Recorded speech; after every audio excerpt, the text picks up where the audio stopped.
the case management I refer to is much more resource navigation and getting them into the home. Those are our kind of two primary objectives. Mm-hmm. Well, I would like to echo what my colleagues said. We really appreciate partnering with you. Thank you for giving us this report. I'm sure we will ask for another report again. I too am glad that we overcame whatever the starting hiccups were, and look forward to hearing more from you. And in case there's any other questions, I might bring you back, but I'm going to open it up for public comment and then may ask you to answer questions if there are any with that. But thank you so much for all you do. Laurie, would you like to comment?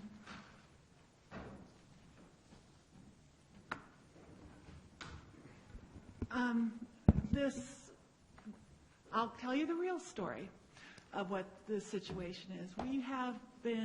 I've been a homeless advocate for 2 months here through my social advocacy class at the JC. And first, you wouldn't put on the agenda. There was to have a coalition for when there was a homeless summit coming up. You wouldn't add it to the agenda. This is ridiculous about the numbers. Maybe there was 5 last night. People have been sending in to a website for at least a month, some of George, but other people, that there has been none, and then there has been 1 RV and 1 white pickup, and that's all that's been there. You've got people showing, it's an active park and ride bus stop for Golden Gate Transit. They come at 5 o'clock in the morning. The commute buses start coming at 5:30 and 6:30 in the morning. So the homeless are woken up. We all every citizen was against it being put out there at St. Joseph Park at Ride. You all didn't listen. We wanted it here at the community center. We wanted them to have decent ones. You guys are the ones. Don't pretend you're sitting here being so cooperative. You're not. You've done everything against the homeless. I have homeless friends, and I get the truth. I don't get the spin. You guys like to spin everything so horribly, but you're just making a disservice. Even the county supervisors knows this is a failed program. I was in my class last Thursday with a county supervisor, and they knew this was a failed program. It was next because it was next to the freeway exit, with no sound wall, with the Golden Gate Transit. They knew without me even saying the city. I approached, how do we deal with city councils with homeless issues, and she knew you are the laughingstock of this county when it comes to the homeless, just to let you know. Thank you for your comments. George, yes. Thank you, Mayor. This is a noble project or program that has been plagued by this city council and its incompetence. The location that you've chosen for this is wrong, the wrong place. Laurie Alderman is exactly right. It's extremely noisy. There's no sound wall there, despite the fact that Mr. Landman says there's a sound wall there. He has failed to acknowledge the fact that there is no sound wall there. So let's not pretend that there is. This whole idea about regaining trust after the program started, I don't understand that at all. We need a little more clarification about this. I don't think there's any trust issue out there. And if you wanted some good numbers on what's really going out there, why don't we have members of the police department here or the police chief giving you those numbers? The police officers are doing the drive-bys. They're doing the safety checks. Where are they tonight? I've driven by many times, and I've taken pictures from afar, from some 50 yards away from these cars. I've emailed them to you.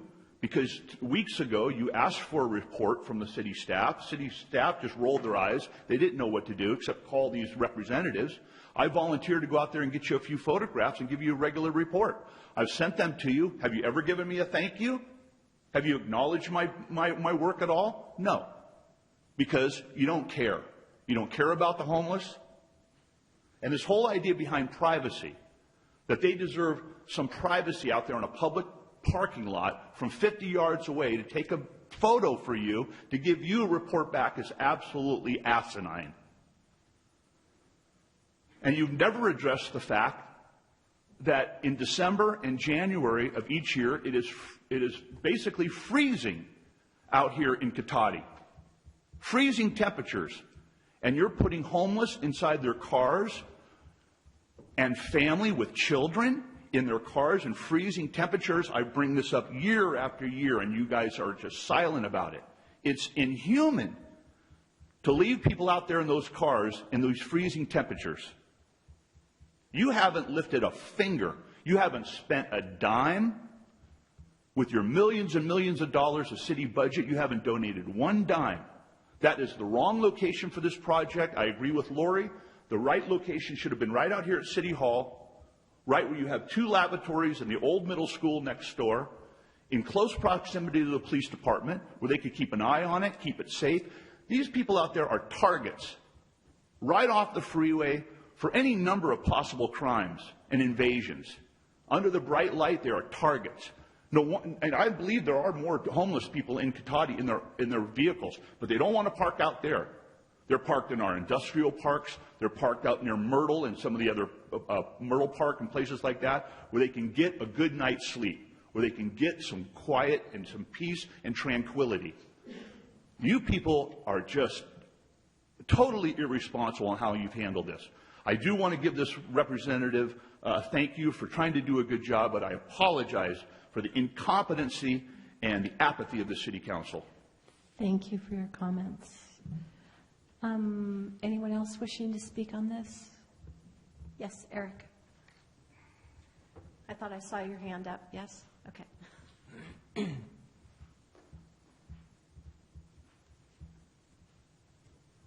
I apologize. I came in late, so it might be out of context, but Mr. Barich talks about using the area over here. It was used years ago for a skate park, and apparently that was a little too complex for people to handle, so the skate park failed. So you need to do a little bit of study to make sure everyone's up and ready for this sort of thing before you suddenly say, go here, go there. There should be, a reasonable place. My personal opinion is it's a little confusing that you'd spend $3 million to make this great gateway, and then you have essentially a homeless shelter right there. I don't have the answer for the homeless. I think, unfortunately, it might be a great place for an RV park or something else. If I was homeless, I would hope that I have an RV. But, it's a little confusing. And the reason I bring that up is every time I go by, there seems to be the same vehicle there. So it would be somebody living there on an ongoing basis, not 10 people that happen to be down on their luck. And I was speaking to somebody today that was here years ago. Used to be kind of common practice for people that left the Grove, which is in sort of Roanoke Park, sort of Cotati. They would then get into a bus and travel around, and they found that they could live for a couple of years on a bus. This was in the 60s and 70s. So I'm a little confused. I think you need to really kind of have a plan for legitimate homeless in our community. And saying it should be here, saying it should be there is easy to do. But I think you need to really have a little bit more than, oh, it's here because there's a parking lot next to a church. I think there should be a little bit more involved there. I think it's great that you have a water fountain and $3 million of presentation to do a northern gateway that took 20-something years, but I don't really think that all the pieces are fitting together. Thank you. Thank you for your comments. Could I ask the Catholic, Jenny, could you come back up? Is there any other public comment before I bring Jenny back? Okay. Okay, you can have questions also. So All right, you would like to ask a question? You may go first. Your eyes are on me. Okay, great. Well, you. So this question or this statement has come up before, and I wrote it down with quotes around it tonight verbatim, putting homeless inside their cars during freezing temperature times. So where, if we didn't have this program, where are these people at nighttime? So most of the people that we're working with are people who are living in their vehicles when they would be leaving their vehicles, whether we had a safe parking program or not. Safe parking was a program intervention in reaction to the fact that our point-in-time count showed there were about 800 people in the county who live in their vehicles. The biggest reason why right now is, again, what I mentioned earlier, the impacted shelter system. Are the two largest shelters, the Sam Jones Hall, which serves the whole county, has 174 people waiting to get in. And our family shelter has 81 families getting in, multiplied by 3, that's a lot of people. So it's our impacted shelter system as a county that has really made it difficult to get people into shelter as quickly. And so that is where they would be sleeping, whether there is the program there or not. I will say that we do open up additional cold weather programs during the winter time, but those are based in Santa Rosa, and not everyone is able to make it to Santa Rosa to get there. Right. And of course, the ideal would be if we provided something more than a parking space. I totally get that, and I agree with that. Is there any way Catholic Charities could talk to the folks here in the city about what are the conditions like for you at night? Is it too noisy? You know, it'd be nice to hear from the people who are actually spending the night there, just to kind of get some feedback from the actual people spending the night there. I think that would be a curiosity because, you know, it could very well be incredibly noisy because of the freeway. And then this is not a question for you, but maybe if we could get Ms. Alderman to give us an answer. I'm curious who the supervisor was that made the statement. Okay, well, then I can ask all of them. That's fine. Great. No, please, thank you. Thank you. So those were my just kind of follow-up questions that I had. Okay. Wendy, did you have questions? Oh, sure. And so I was just going to clarify, actually, so it's not really a question. But one of the reasons we really appreciate you coming here and giving us this update is because we really wanted kind of the global big picture overview. We really never, from my understanding, were interested in getting a head count. I mean, obviously, we want those spaces available for the folks who need them. And if it's 100% full, that's great. If there's 3 people there, that's fine too, as long as those are the only 3 people that needed it. It's kind of a weird situation because normally you want 100% capacity to show, hey, we're doing great, but really we're not wishing people were homeless and living in their cars. We just want to be able to provide the services for them if they need it. So appreciate you being here and giving us the big picture, so thank you. Vice Mayor. Thank you, Madam Mayor. Well, I'm going to segue perfectly from my friend Councilmember Dell'Joko because I actually do know who the supervisor is because somebody in the community actually made me aware of some allegations that were put on a Facebook page that Ms. Alderman and Mr. Barich use. I took a look at them, I copied them, and I sent them to Shirley Zane in her office and asked them to comment on them. There's quite a few comments on here. I should point out that the web page actually lists this as Ms. Alderman speaking and then quoting Shirley Zane in replies, although you misspelled her first name. This is the reply from Shirley Zane. This is the reply from Shirley Zane when I asked if this was correct. Mark, of course this is not correct. I never even mentioned Measure G because I didn't even know what it was until Michelle, her assistant Michelle, reminded me this morning. I spoke to this class about a number of topics, including housing and homeless services. Ms. Alderman completely misrepresented my comments and has an axe to grind with the city of Cotati. That's public comment on that, so I hope that sets that record straight. Now, Excuse me. if I could continue without being interrupted here. Excuse me. No, I'm setting the record straight. That is what she did say. I have a classroom of people. Well, that's good, but that's what Supervisor Zane said to me today in writing. And I'll forward that to you if you'd Excuse like. me. All right, we're like going to have a little. We're going to. He has some very big issues. If we can be quiet, we can continue. All right, we're going to take a recess right now. All right. I wonder if I could finish my comments when we come back, Well, we Madam come Mayor? back, yes, you may. Thank you. All right. Yes. He always gets, this is so horrible. He is horrible.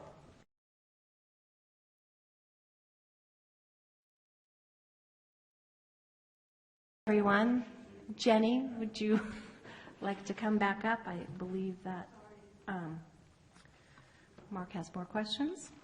Okay, yeah, just to finish my comments, let's see, first of all, on the issue of the sound wall, I will admit, I was incorrect, there's not a sound wall over there, and I think I was thinking of the area directly on the other side of the freeway where there were some homeless trying to camp back there. Unfortunately, thanks to some signs and cameras that somebody in the neighborhood put up, they were driven out. But at any rate, I did want to be fair and say that. What I am concerned about, though,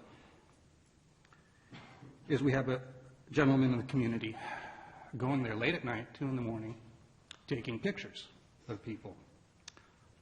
That concerns me, and I wonder if we could perhaps just give some fair notifications to the people who are using this, single mothers, families who might be alarmed to wake up and see somebody photographing the outside of their car at 2 in the morning. Because understandably, even with the best of intentions, that's kind of might be perceived as somewhat predatory or certainly a very bizarre behavior.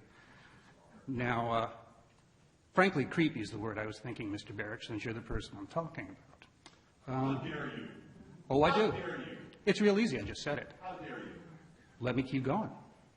So what I'd like to say is that although unfortunately with law such as it is, there's nothing we can do to protect these people, it just seems to me that it's common decency that anybody else would know not to use them as part of your political agenda to fight and go disturb single mothers and families by taking pictures of where they're trying to sleep in the middle of the night.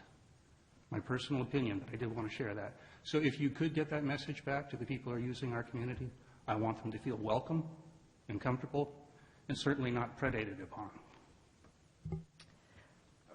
Mr. Moore, do you have questions for Jenny? I don't, Jenny. I think, sorry for the disturbance.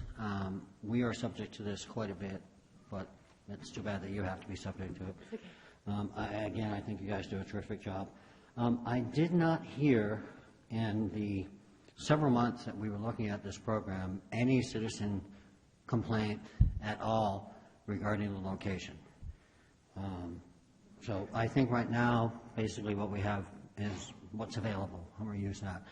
It doesn't mean we'll be using it long term, because who knows what will happen if that gateway, that may be developed down the road. But if that opportunity comes, we'll cross that bridge when we get there. So I think it's great what you're doing, and keep it up. Thank you. I do have a couple of questions. So we did look at about 10 or 12 different places, and we ultimately chose this as a pilot. It's just a pilot. And one of the situations that keeps coming up is the community center. And I believe that my recollection is that the reason that this wasn't chosen is because you needed a place where people could consistently, 7 days a week, all the time, being able to use a spot. And because our community center is used for events, and in particular the Cotati room, that was not going to be a viable option for you guys, because we would have to tell people that they couldn't park when we had an event. Is that correct? Yeah, there definitely are. That's something we definitely want to take into consideration at our different locations. Is can we keep the consistency of when people can show up and when they leave? When there's a lot of disturbances during the night, it makes it hard to remember which night is which, and which night do I come up at 10 or do I show up at 7. So the consistency is very helpful, again, for the kind of stressful situation that they're in. But I will say, echo that this is a pilot, and we're going to, in all of the spots, all of the sites we create are pilot. So we test out the site, see how it's working, and in many cases we have either changed the site or changed the little pieces of where the actual cars are. So there's adaptability and flexibility built into this program. I mean, really it's parking spots and a portalette and a place where they can consistently show up and know when they can be there and when they can't. So those are the bare requirements, and we'll be doing this survey as a follow-up to this, and a couple of council members' ideas, and talking with the residents and get their perspective, and we'll funnel it up through your city manager and continue the evaluation of the pilot area. Yeah, because, it's been mentioned that it may be too noisy because of the Golden Gate Transit bus starting.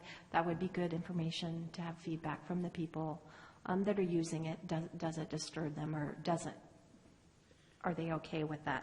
I don't believe that people are going and knocking on their doors, but, it could be that the headlights coming in could bother them. That would be good, useful information. The police do swing by and do safety checks, but they're just checking to make sure that everything is okay. As part of the program, it's Catholic Charities that is checking nightly on the folks to make sure that the program is going okay, and that people are there that are supposed to be there and people that aren't supposed to be there. Is that a correct understanding? Absolutely. So we come in and we check several times throughout the night. We have staff all throughout the night. And we do it randomly so that people don't, find out and predict when it might be coming or not. We have had a couple of situations we've had to go and, people who weren't supposed to be there, or people who were maybe outside interference with the program, that our staff has to come, because the number one thing we're doing during those checks throughout the night is safety for the people who are staying there.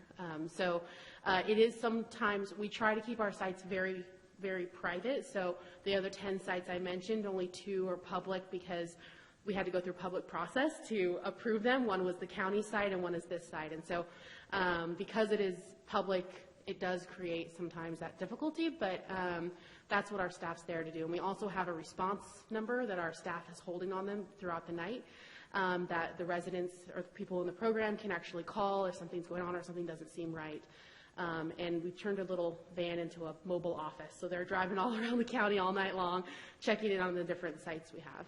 So you don't have an expectation that the local police departments are responsible for checking on the residents that you're putting there, correct? It isn't a requirement, but it is something that we make sure that that the police know which sites they are. So they are the one entity, even in the private settings that we don't try to publicize. The police do know where they are, just so that they don't think, like kind of the incident that happened with CHP. They don't think this person's not supposed to be here and move them along. We want to make sure that they are aware of that. Mm-hmm. Okay, and related but unrelated, you spoke about cold weather shelters, and a couple of people have said that, we're not doing enough, we should do more. Does Catholic Charities also run some of that? And is it a program in and of itself? Yeah, so we have everything from cold weather programs, like a winter shelter where people can come in, just get off the streets, get out of the weather, get out of the rain. It's been extremely packed this last winter. I haven't experienced in my time being a homeless service provider this kind of rain and cold, and so we've been heavily impacted. We also open up warming stations where we find sites across the county, similar to our safe parking program, where we can do pop-up heaters and pop-up tents for people to come and, kind of like those patio heaters you see out at restaurants. We put those out for people to be, and we put cots underneath them for people to sleep underneath. So that's kind of the warming stations we do across the county. We only have 2 sites right now. The other program, if the council is interested in maybe looking at doing some things, is a program called Rapid Rehousing, and that's been the most successful way we've been able to actually get people out of homelessness, especially with safe parking. A Rapid Rehousing program, what it does is it helps. We find housing for individuals, and then we subsidize their rent for a period of time. And while the rent is being subsidized, we case manage them in the home. And that's when we deal with maybe we need to help you find a job, we need to help you get job ready, or we need to get you on SSI, or whatever the thing might be that was holding them back. We work with it in the home, and that has been a nationally a best practice, evidence-based, and locally it's showing great results in the upwards of 96% of people retaining housing on their own for a year after the program ends. So it's a great investment, and it doesn't necessarily need more infrastructure. We find existing housing stock, and that's how we subsidize the rent. So have you worked with any other cities about cold weather sheltering at all? Primarily the city of Santa Rosa. Okay. We also have partnered with the city of Sonoma. So there's a local service provider out there who has a small property, and while we didn't oversee the shelter, we gave them all the infrastructure. We gave them the patio heaters, the tents, the cots to help them set up their own cold weather program. And then they have local kind of oversight of the project. And then we have ours in Santa Rosa that we operate at one of our locations. So is that a possibility in the future that Catholic Charities might be interested in kind of a similar program? Absolutely. I'd be happy. Anything we can do to help Okay. the homeless in our community, we're happy to be a part of that conversation. I understand that, every little bit helps. It's baby steps, and, what we're doing is, is small, but maybe there are other things that, ultimately we can look into helping with the situation, because it is, in particular in this county, it's a really big problem. I really appreciate you coming and appreciate you sticking around and answering our questions, and look forward to working with you guys in the future and hearing more back from you. Happy to come anytime. Thank you so much. Thank you so much.